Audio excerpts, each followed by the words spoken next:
گشوده دفتر گیتی به روی بخت سعیدی، هوای معجزه دارم به دل ز سرو رشیدی.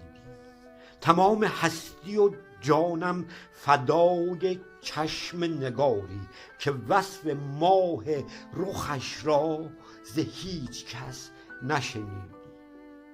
یگانه قصه بختم حضور شعبده بازش، چنان به حیرتم آورده آنچنان که ندیدی.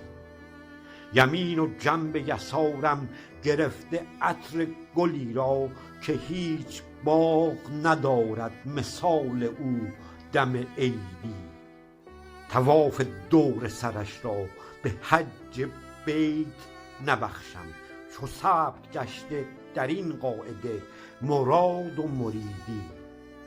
امان جان و دلم در کف مراد دل من، مرا مراد دلم داده اعتبار مزیدی. یکان کتاب ندارم یکان که خواب ندارم، به اعتبار مزیدش خوشم به شرح وعیدی.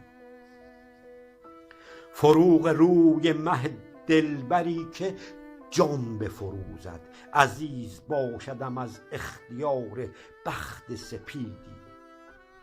امیر دولت عشقم گرم نگار بخواهد، به پای او شوم از التفات همچو شهیدی. یقین که صورت خورشید و مه رهین عذارش، به شعشع رخ او نیست غیر عشق مبیدی.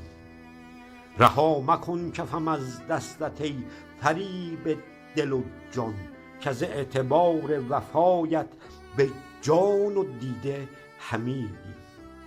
دوای درد دل من به دست و بال طبیبت، مرا چنین چو اسیری به دام خویش کشیدی.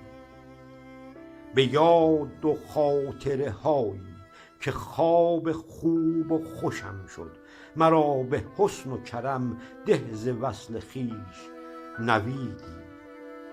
یکایک از پی احسان و حسن در دلم آور، مرا چگونه خریدی چگونه یار گزیدی.